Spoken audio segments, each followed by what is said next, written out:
രാജിയിൽ ഒതുങ്ങുമോ എന്നുള്ളതാണ് ചോദ്യം.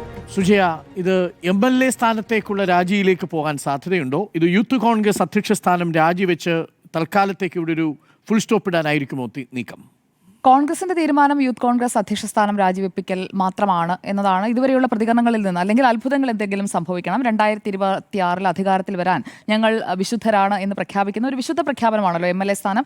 എൽദോസ് കുന്നപ്പള്ളിയോടോ വിൻസെന്റിനോടോ ആവശ്യപ്പെടാത്ത രീതിയിൽ രാഹുലിനോട് ആവശ്യപ്പെടുന്നു, ഞങ്ങൾ വിശുദ്ധരാണ്, നിങ്ങൾ ഇടതുപക്ഷം ചെയ്തില്ലല്ലോ, നിങ്ങൾ മുകേഷിന്റെ രാജി ആവശ്യപ്പെട്ടിട്ടില്ലോ, അപ്പോൾ ഞങ്ങൾക്കാണ് ധാർമ്മികത എന്ന് പറഞ്ഞുകൊണ്ട് ആ രീതിയിൽ ഒരു വിശുദ്ധ പരിവേഷം UDF-നാകെ സമ്മാനിച്ചുകൊണ്ട് തെരഞ്ഞെടുപ്പിലേക്ക് പോകാനാണ് ഉദ്ദേശിക്കുന്നതെങ്കിൽ, കാരണം ഇപ്പോൾ രാജിവെച്ചതുകൊണ്ട് പ്രത്യേകിച്ച് ഒന്നും പാലക്കാട്ട് സംഭവിക്കാൻ പോകുന്നില്ല, ഉപതെരഞ്ഞെടുപ്പ് നടക്കില്ല, മറ്റേതെങ്കിലും ഒരു പാർട്ടി ആ സീറ്റ് എടുക്കുകയുമില്ല, ആ സീറ്റ് വേക്കൻ്റായി കിടക്കുക മാത്രമേ ഉള്ളൂ തെരഞ്ഞെടുപ്പിലേക്ക് പോകുന്നത് വരെ. അതുകൊണ്ട് അങ്ങനെ ഒരു വിശുദ്ധ പരിവേഷം സംവിധാനത്തിനാകെ കൊടുക്കാൻ ആഗ്രഹിക്കുന്നുണ്ടെങ്കിൽ രാജി ചോദിച്ചു വാങ്ങാം എന്നതല്ലാതെ സ്വന്തമായിട്ട് രാജിവെക്കാൻ രാഹുൽ ഉദ്ദേശിക്കുന്നില്ല എന്നാണ് ഞാൻ മനസ്സിലാക്കുന്നത്. കാരണം MLA സ്ഥാനത്ത് തുടരുക 2026 തെരഞ്ഞെടുപ്പ് വരെ, അതിനുശേഷം ആ സിറ്റിംഗ് സീറ്റ് തന്നെ രാഹുൽ മാങ്കൂട്ടത്തിന് നൽകണോ എന്നതാണ് കോൺഗ്രസ് ഇനി ആലോചിക്കേണ്ടത്. ആ സീറ്റ് ആഗ്രഹിച്ച് നിൽക്കുന്ന ഒരുപാട് പേർ കോൺഗ്രസിൽ തന്നെ ഉണ്ടല്ലോ, പ്രത്യേകിച്ചും തോറ്റ MLA ആയി ആകണമെന്ന് ആഗ്രഹിച്ച് മത്സരിച്ച് തൊട്ടടുത്തുള്ള മണ്ഡലത്തിലൊക്കെ തോറ്റ ആളുകളൊക്കെ നിൽക്കുന്നുണ്ട്. അവരുടെയൊക്കെ പ്രതികരണം വളരെ വൈകിയാണെന്ന് തോന്നി, അല്പം മുമ്പെങ്ങാണ്ടാണ് വന്നതെന്ന് തോന്നുന്നു. കാരണം പെട്ടെന്ന് പ്രതികരിക്കുന്ന ആളുകളൊക്കെ പ്രതികരണം വളരെ വൈകിപ്പിക്കുന്നതാണ് നമ്മൾ കാണുന്നത്. ആ പ്രതികരണത്തിനൊക്കെ ഒരു വല്ലാത്ത ഒരു ആലസ്യമൊക്കെ അവരെ ബാധിച്ചിട്ടുണ്ട്. അത് ഞാൻ എപ്പോഴും പ്രതികരിക്കുന്ന VT ബൽറാമിൻ്റെ ഫേസ്ബുക്കൊക്കെ ഞാൻ കഴിഞ്ഞ ദിവസം എടുത്ത് നോക്കിയപ്പോഴത്തേക്കും അതിലൊന്നും ഒരു അനക്കമേ ഇല്ല ഈ ആരോപണങ്ങളൊക്കെ നിൽക്കുമ്പോഴും. കാരണം പെട്ടെന്ന് പ്രതികരിക്കുന്ന ആളുകളൊക്കെ പെട്ടെന്ന് നിശബ്ദരായി പോവുകയാണ്, എന്തോ ഒരു ആലസ്യം അവരെ ബാധിച്ച പോലെ ഒരു ഇതാണ് നമ്മൾ കാണുന്നത്. ഷാഫി പറമ്പിൽ MP എന്ന് പറഞ്ഞു കഴിഞ്ഞാൽ രാഹുൽ മാങ്കൂട്ടത്തിൻ്റെ ഒരു എല്ലാമാണ്.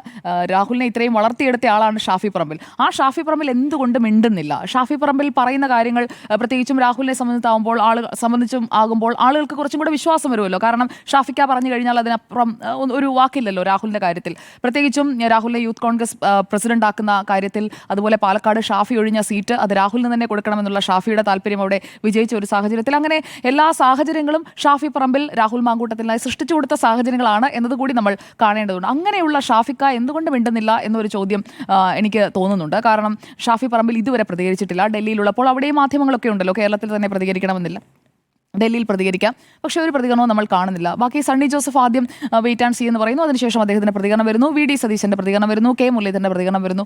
എന്തുകൊണ്ട് ഷാഫി പറമ്പിൽ പ്രതികരിക്കുന്നില്ല? കാരണം പാലക്കാട്ടെ ജനങ്ങളോട് ഉത്തരം പറയാനുള്ള ഒരു ബാധ്യത അദ്ദേഹത്തിനുണ്ടല്ലോ. കാരണം പാലക്കാട്ട് രാഹുൽ മാങ്കൂട്ടത്തിനെ വിജയിപ്പിക്കുന്നതിന് വേണ്ടി രാപകൽ അധ്വാനിച്ചത് ഷാഫി പറമ്പിലാണ്, മറ്റാരേക്കാളും. കാരണം അദ്ദേഹത്തിൻ്റെ മണ്ഡലം അത് നിലനിർത്തണം, താൻ 3 ടേമായിട്ട് കയ്യിൽ വെച്ചിരുന്ന മണ്ഡലമാണ്, അപ്പോൾ അത് നിലനിർത്തണം എന്നുള്ള ഏറ്റവും ആഗ്രഹം ഷാഫിക്കായിരുന്നു. എന്നിട്ട് ഇതിൽ ഒന്നും പറയുന്നില്ല. അതേസമയം തന്നെ രാഹുൽ വന്നിട്ട് ഉച്ചയ്ക്ക് നടത്തുന്ന വാർത്താ സമ്മേളനത്തിൽ ആരോപണങ്ങൾ നിഷേധിക്കുകയാണ്, അതോടൊപ്പം വെല്ലുവിളി ഉയർത്തുകയാണ്. മാധ്യമങ്ങൾക്ക് പ്രത്യേകിച്ച് നമുക്കൊക്കെ എന്തോ ഒരു അജണ്ടയുണ്ട് എന്ന രീതിയിലാണ് VD സതീശൻ്റെയും രാഹുൽ മാങ്കൂട്ടത്തിൻ്റെയും ഒക്കെ ഇന്നത്തെ പ്രതികരണങ്ങൾ പോയത്. പക്ഷേ ചോദ്യങ്ങളൊന്നും എടുക്കുന്നില്ല കേട്ടോ, രണ്ടുപേരും ചോദ്യങ്ങളൊന്നും എടുക്കുന്നില്ല, ചോദ്യങ്ങളൊക്കെ തടയുകയാണ്. ആ ചോദ്യങ്ങളൊന്നും വേണ്ട, ഞങ്ങൾക്ക് പറയാനുള്ളത് ഞങ്ങൾ അങ്ങോട്ട് പറയും, ലൈക്ക് എ ഡിക്റ്റേറ്റർ, അങ്ങനെയാണ് സംസാരിച്ചത്. റിപ്പോർട്ടറിൻ്റെ ചോദ്യങ്ങളൊന്നും വേണ്ട, ചോദിച്ചു കഴിഞ്ഞാൽ. എന്നിട്ട് നമ്മുടെ അരുൺ സോളമൻ VD സതീശനോട് തിരിച്ചു ചോദിക്കുന്നുണ്ട്. ചോദ്യങ്ങൾ ചോദിക്കാതെ പോകാൻ പറ്റില്ല, കാരണം ജനങ്ങൾക്ക് അറിയാനുള്ള കാര്യങ്ങൾ ചോദിക്കുക എന്നുള്ളതാണല്ലോ. അതിപ്പോൾ സുരേഷ് ഗോപി ആയാലും രാഹുൽ മാങ്കൂട്ടത്തിലായാലും റിപ്പോർട്ടറിന് ആ ചോദ്യങ്ങൾ ചോദിക്കാതെ മുന്നോട്ട് പോകാൻ കഴിയില്ല. അപ്പോൾ ചോദ്യങ്ങൾ ചോദിക്കാൻ പാടില്ല എന്നുള്ളൊരു തിട്ടൂരമൊക്കെ ഇറക്കുന്നത് അവിടെ എന്തായാലും കണ്ടു.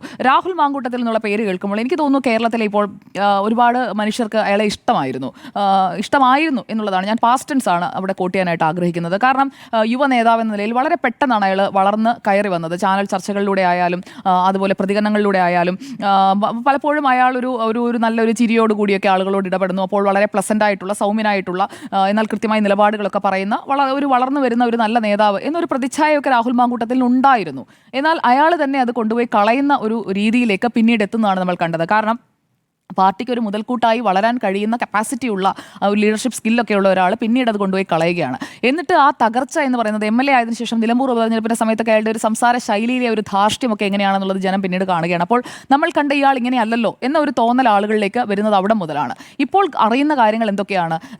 4 മാസത്തോളമായി കേരളത്തിൽ സജീവ ചർച്ചയായി നിൽക്കുന്ന വിഷയമാണ്. അതിപ്പോൾ ഇന്ന് അവസാനമായി അവന്തിക ഡോക്ടർ അരുൺകുമാറിൻ്റെ ഡിബേറ്റ് വിത്ത് അരുൺകുമാറിൽ വെളിപ്പെടുത്തിയ കാര്യങ്ങളൊക്കെ വെച്ച് നോക്കുമ്പോൾ എത്രത്തോളം മൂല്യച്യുതി പ്രതിസന്ധി നേരിട്ട ഒരു മനുഷ്യനാണ് ഇയാൾ എന്നുള്ള ഒരു ചിന്തയിലേക്ക് കേരളം എത്തുകയാണ്. നമ്മൾ ഈ കുഞ്ഞുങ്ങളൊക്കെ വീട്ടിലിരുന്ന് കാണുന്ന ഒരു ടെലിവിഷൻ ചാനലാണ് റിപ്പോർട്ടർ. അതുകൊണ്ട് നമുക്ക് ഒരു കുറേ കാര്യങ്ങളൊക്കെ നമുക്ക് പറയുന്നതിന് തന്നെ നമുക്കൊരു തടസ്സം നേരിടുകയാണ്. കാരണം ഇയാൾ ഇത്രത്തോളം അധപ്പതിച്ച ഒരു മനുഷ്യനാണോ എന്ന് തോന്നിപ്പോകും.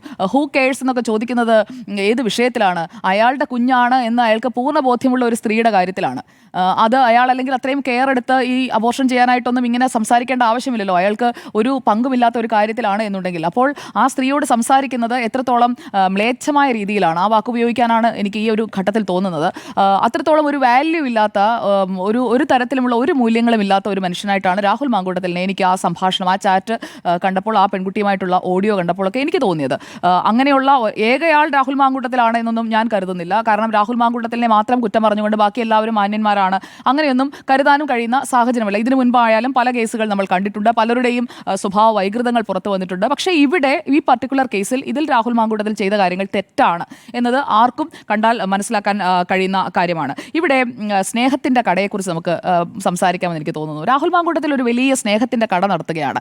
അതിൽ ആ കടയിലേക്ക് ഒരാളെ മാത്രമല്ല കയറ്റുന്നത്, ഒരുപാട് പേരെ ഒരേ സമയം അയാൾ കയറ്റിയതാണ് അയാൾക്ക് വന്നിട്ടുള്ള വലിയ പാകപ്പിഴ. അതൊരു പക്ഷേ എന്തെങ്കിലും തരത്തിലുള്ള അയാളുടെ ഒരു വൈകൃതമാകാം, അല്ലെങ്കിൽ അവന്തികയോടൊന്നും ഇങ്ങനെ സംസാരിക്കില്ലല്ലോ. അപ്പോൾ ചില ആളുകളോട് തുടർച്ചയായി ഈ വർഷങ്ങളോളം ഇങ്ങനെയുള്ള ഒരു ബന്ധം സൂക്ഷിക്കുന്നു, ചിലരെ കൃത്യമായി ട്രാപ്പിൽ പെടുത്തുന്നു. ലൈക്ക് എ പ്രെഡേറ്റർ, ഒരു വേട്ടക്കാരനെ പോലെ ഇയാൾ ഹണ്ട് നടത്തുകയാണ്. സ്നേഹത്തിൻ്റെ കടയാണെന്ന് തെറ്റിദ്ധരിപ്പിച്ച് നിന്നെ മാത്രമേ ഞാൻ സ്നേഹിക്കുന്നുള്ളൂ എന്ന് ഓരോരുത്തരോടും പറഞ്ഞ് അങ്ങനെ ഇവരെല്ലാവരും ആ വലയിൽ ചെന്ന് ചാടി കൃത്യമായി അത് കൊണ്ടുപോകുന്ന, കണ്ടിന്യൂ ചെയ്ത് പോകുന്ന, അങ്ങനെ വിദഗ്ധമായി ചെയ്യുന്ന ഒരുപാട് പേരുണ്ടാവാം കേട്ടോ. രാഹുൽ മാങ്കൂട്ടത്തിൽ മാത്രമാകണമെന്നില്ല, ഞാൻ അയാളെ മാത്രം കുറ്റം പറയുന്നുമില്ല. പക്ഷേ അയാൾ ചെയ്ത കാര്യങ്ങൾ അത് ആ സ്ത്രീകൾക്കൊരു ബുദ്ധിമുട്ടായി മാറിയിട്ടുണ്ട് എന്ന് അവർ തന്നെ വന്ന് പറയുകയാണ്. ഇത് മാധ്യമങ്ങളോ അല്ലെങ്കിൽ ഏത് രാഷ്ട്രീയ പാർട്ടിയോ വന്നു പോയി പറയുന്നതല്ല. മറ്റേ ആ കോട്ട് പോലെ സിനിമ ഡയലോഗൊക്കെ വെച്ചുകൊണ്ട് ഈ എതിർ പാർട്ടിക്കാരനെ പെടുത്തിക്കളയാം എന്ന് കരുതി ആരും കൊണ്ടുപോയി ആരോപിക്കുന്നതല്ലോ. ഇദ്ദേഹത്തിന് തന്നെയാണ് ഈ ഗർഭം എന്നുള്ളത് ഇദ്ദേഹം തന്നെ പറയുന്ന സംഭാഷണത്തിലുള്ളതാണ്. അല്ലാതെ ഇപ്പോൾ CPM-നെയാണ് മറുഭാഗത്ത് നിർത്തിയിരിക്കുന്നത്, BJP ആണ് മറുഭാഗത്ത് നിർത്തിയിരിക്കുന്നത്. അവരാരും കൊണ്ടുപോയ ഗർഭമൊന്നുമല്ല, ഇത് പുള്ളിയുടെ തന്നെ ഗർഭമാണ് എന്നുള്ളത് ആ സംഭാഷണത്തിൽ വ്യക്തമായിട്ടാണ് കേൾക്കുമ്പോൾ മനസ്സിലാകുന്നത്. അല്ലാത്ത പക്ഷം അത് തെളിയിക്കപ്പെടട്ടെ, അൺലെസ് അത് പ്രൂവ് ചെയ്യപ്പെടട്ടെ. ആ പെൺകുട്ടിയെ നമുക്ക് വിശ്വാസത്തിലെടുത്തല്ലേ പറ്റുള്ളൂ. കാരണം അവർ ആ സംസാരിക്കുന്ന സംഭാഷണത്തിൽ നിന്ന് അതാണ് മനസ്സിലാക്കേണ്ടത്. അപ്പോൾ ഈ കോഴിയുമായിട്ടുള്ള സമരമൊക്കെ നമ്മൾ കാണുകയാണ്. കോഴിയൊക്കെ ഉയർത്തിപ്പിടിച്ചുകൊണ്ടുള്ള സമരമൊക്കെ നടത്തുകയാണ്. അപ്പോൾ നമ്മൾ ഈ കോഴി എന്നൊക്കെ പലരെയും വിളിക്കുന്നതൊക്കെ കേൾക്കാറുണ്ട്. അല്ല എന്നുണ്ടെങ്കിൽ നമ്മുടെ ഒക്കെ ഈ സംഭാഷണ വേളകളിലൊക്കെ കടന്നു വരാറുണ്ട്. പക്ഷേ ഇത് കോഴിയെന്നൊന്നും വിളിച്ചാൽ പറ്റില്ല എന്നാണ് എനിക്ക് തോന്നുന്നത്. ഇതൊന്നും കോഴി എന്നുള്ള ആ ഒരു കാറ്റഗറിയിലൊന്നും പെടുത്തേണ്ട ഒരു കാര്യമൊന്നുമല്ല. കോഴി അല്ല, ഗിരിരാജൻ കോഴി എന്ന് പോലും വിളിക്കാൻ പറ്റില്ല. കോഴിയൊന്നും അങ്ങനെ നമ്മൾ വെറും കോഴിയാക്കി നമ്മൾ, അല്ലെങ്കിൽ ഒരു കോഴിത്തരമാക്കി ഇതിനെ നമ്മൾ കളയാൻ പാടില്ല. ഇതെന്ന് പറയുന്നത് ഇതൊരു ക്രൈമാണ്, ഒരു ക്രിമിനൽ മൈൻഡ് സെറ്റ് ഉള്ള ഒരു മനുഷ്യൻ ചെയ്യുന്ന ഒരു കാര്യമായിട്ടാണ് എനിക്ക് തോന്നിയത്. കാരണം ഒരാളെ ഇപ്പോൾ പ്രണയിക്കുക, അല്ലെങ്കിൽ പ്രണയത്തിൽ നിന്ന് വിട്ടുപോവുക, ഉപേക്ഷിക്കുക, അതൊക്കെ ചെയ്യുന്ന ഒരുപാട് പേരുണ്ടാകും. പക്ഷേ ഇയാളുടെ ഉദ്ദേശമെന്ന് പറയുന്നത് ലൈംഗികത മാത്രമാണ്. അതിനുവേണ്ടിയുള്ള ഒരു ട്രാപ്പ് ഇയാൾ സെറ്റ് ചെയ്യുകയാണ്. ആ ട്രാപ്പ് എന്ന് പറയുന്നത് സ്നേഹത്തിൻ്റെ കടയാണ്. ആ സ്നേഹത്തിൻ്റെ കടയിലേക്ക് വിളിച്ചു കയറ്റുന്നു, സ്നേഹം കൊടുക്കുന്നു. അതിനുശേഷം ഈ ട്രാപ്പിലേക്ക് പെട്ടുപോകുന്ന പെൺകുട്ടികൾക്ക് തിരിച്ചു പോകാൻ കഴിയാത്ത ഒരു സാഹചര്യം ഉണ്ടാകുന്നു. അങ്ങനെ ഒരാളെയല്ല, ഒന്നിലധികം പേരെ ഇയാൾ ട്രാപ്പ് ചെയ്യുകയാണ്, അല്ലെങ്കിൽ ട്രാപ്പ് ചെയ്യാനായിട്ടുള്ള അറ്റംപ്റ്റ്സ് നടത്തിക്കൊണ്ടിരിക്കുകയാണ്. ഇപ്പോൾ അവന്തിക പറഞ്ഞത് എന്താണ്? ഇന്നും അവരെ വിളിക്കുകയാണ്. അവർ ഈ വെളിപ്പെടുത്തിയാലോ എന്ന് ഭയന്നിട്ട് സെറ്റിൽ ചെയ്യാൻ വേണ്ടിയിട്ടാണ്. അതുകൊണ്ടാണ് അയാൾക്ക് ധൈര്യത്തോടെ, ഞാൻ ഇതിൽ ഭയക്കുന്ന ഒരു കാര്യം, ഇന്ന് വാർത്താ സമ്മേളനം നടത്തിക്കൊണ്ട് അയാൾ കാണിക്കുന്ന ആ ഒരു ധൈര്യമുണ്ടല്ലോ, അത് ഒരു ക്രിമിനൽ മൈൻഡ് സെറ്റ് ഉള്ള ഒരാൾക്ക് മാത്രമേ ആ ഒരു ധൈര്യം കാണിക്കാൻ കഴിയുകയുള്ളൂ. ഞാൻ എന്ത് ചെയ്തു കഴിഞ്ഞാലും എൻ്റെ ഇരകളായ ആളുകളാരും പരാതിയുമായി രംഗത്ത് വരില്ല എന്നൊരു ധൈര്യം, അങ്ങനെയുള്ള ഒരു ധൈര്യം, ആ ഒരു ധൈര്യമുള്ള ഒരു മാസ്കുലിൻ ഡെമോൺസ്ട്രേഷനാണ് നമ്മളവിടെ കണ്ടത്. ഞാൻ എന്ത് ചെയ്തു കഴിഞ്ഞാലും ഞാൻ പിടിക്കപ്പെടില്ല, അല്ലെങ്കിൽ എൻ്റെ ഈ തെറ്റുകളാരും കണ്ടെത്തില്ല എന്നുള്ള ഒരു ധൈര്യം അയാൾക്കുണ്ട്. പരാതി വന്നില്ലല്ലോ, നിയമപരമായ പരാതികൾ വരട്ടെ, ഞാൻ ഗർഭഛിദ്രത്തിന് നിർബന്ധിച്ചു എന്നുള്ളതിൽ ആ കുട്ടിയുടെ പരാതി വന്നിട്ടില്ലല്ലോ, അപ്പോൾ പരാതി വരാതെ അത് സെറ്റിൽ ചെയ്യാൻ എനിക്കറിയാം, അല്ലെങ്കിൽ എൻ്റെ കൂടെയുള്ള എന്നെ സംരക്ഷിക്കുന്ന ആളുകൾക്ക് അറിയാം. ആ ഒരു പൂർണ്ണബോധ്യമുള്ള ആളുകൾക്ക് അങ്ങനെ സംസാരിക്കാൻ സാധിക്കുകയുള്ളൂ. അതുകൊണ്ട് ഇത് നമ്മൾ വെറും ഒരു കോഴിത്തരമായൊന്നും കാണരുത് എന്നുള്ളതാണ് എനിക്ക് നമ്മുടെ പൊതുജനങ്ങളോട്, പ്രേക്ഷകരോട് പറയാനുള്ളത്. ഇതൊന്നും ഒരു കോഴിത്തരത്തിൻ്റെ കാറ്റഗറിയിൽ വരുന്ന കാര്യമല്ല. ഇയാൾ ഒരു പ്രെഡേറ്ററാണ്. ഒരു പ്രെഡേറ്ററായിട്ട് ഇയാൾ ഇങ്ങനെ ഈ അറ്റംപ്റ്റ്സ്, ഇതിപ്പോൾ പുറത്തു വന്നത് നന്നായി, കൂടുതൽ പേർ ഇരകളാകാതെ പോകുമല്ലോ. അപ്പോൾ ആ ഇരകളാകാതെ പോയവർ, അല്ലെങ്കിൽ ഇരകളാക്കപ്പെട്ടവർ, അവർ തുറന്നു പറയാൻ തയ്യാറാകണം. റിനിക്ക് വന്ന സന്ദേശങ്ങളെക്കുറിച്ച് പറഞ്ഞു. റിനി ആ സന്ദേശങ്ങളൊക്കെ പല ആളുകളോടും പങ്കുവെച്ചു എന്ന് പറയുന്നു.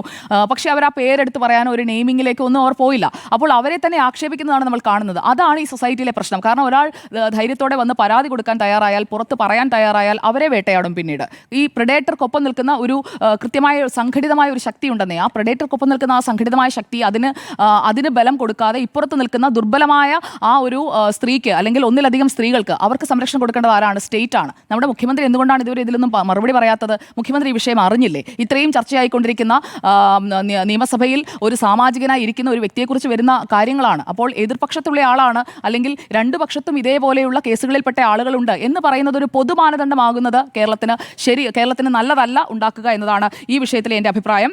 ഇപ്പോൾ ഒരു മാസമായിട്ട് ഈ കേസ് എവിടെ, പരാതി എവിടെ എന്നുള്ള പ്രതിരോധമാണ് പ്രധാനമായും തീർത്തുകൊണ്ടിരുന്നത്. യൂത്ത് കോൺഗ്രസിൽ തന്നെ ഇങ്ങനെയുള്ള ഒരു പ്രെഡേറ്ററായ, ഒരു പെണ്ണുപിടിയനായ ഒരാൾ ആ സംഘടനയെ നയിക്കേണ്ടതില്ല എന്നുള്ള അഭിപ്രായം അതിനുള്ളിൽ തന്നെയുള്ള ആളുകൾ പറഞ്ഞു തുടങ്ങിയിട്ടും കുറെ കാലമായല്ലോ. അപ്പോൾ ഇനി ഒരു ക്ലെൻസ് ചെയ്യുക എന്ന് പറഞ്ഞു കഴിഞ്ഞാൽ ശുദ്ധീകരിക്കുക എന്നാണ്. അപ്പോൾ ഒരു ശുദ്ധീകരണമൊക്കെ നടത്താൻ ആരാണ് ഓരോ സംഘടനകളിലും യോഗ്യരായിട്ടുള്ളവരെന്ന് ചോദിച്ചു കഴിഞ്ഞാൽ അത് ആ സംഘടനയിലുള്ളവർ തന്നെ തീരുമാനിക്കേണ്ട കാര്യമാണ്. പക്ഷേ സമൂഹത്തിന് കൊടുക്കേണ്ട ഒരു സന്ദേശമുണ്ട്. ജനപ്രതിനിധിയാകുന്ന ആളുകൾ അറ്റ്ലീസ്റ്റ് ആ ജനപ്രതിനിധിയുടെ അടുത്ത് പരാതിയുമായി ചെല്ലുന്ന സ്ത്രീകളെ പിടിച്ച് റേപ്പ് ചെയ്യുന്നവരാകരുത്. കാരണം ആ രീതിയിലുള്ള ഒരു മൈൻഡ് സെറ്റുള്ള, ഒരു ക്രിമിനൽ മൈൻഡ് സെറ്റുള്ള, എല്ലാ സ്ത്രീകളെയും ലൈംഗിക ഉപകരണമായി മാത്രം കാണുന്ന ആളുകളാണ് എന്നുണ്ടെങ്കിൽ ആ ആളുകളെ ഒഴിവാക്കി നിർത്തുന്നതിനുള്ള മാന്യത ഓരോ രാഷ്ട്രീയ പാർട്ടിയും കാണിക്കണം. ഇവിടെ ഈ പർട്ടിക്കുലർ കേസിൽ രാഹുൽ മാങ്കൂട്ടത്തിലിന്റെ സ്നേഹത്തിന്റെ കട പാർട്ടി ഇടപെട്ട് ഉടൻ തന്നെ പൂട്ടണം. അതിനുവേണ്ടി നിയമ നടപടിയാണ് എടുക്കേണ്ടതെങ്കിൽ ആ നിയമ നടപടി എടുക്കണം. കൂടുതൽ പേർ ഇതിലേക്ക് വന്ന് വീഴാതിരിക്കാനായിട്ടുള്ള സമീപനമാണ് ഉണ്ടാകേണ്ടത്.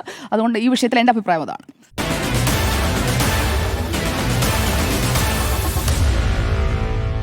Meet the editors.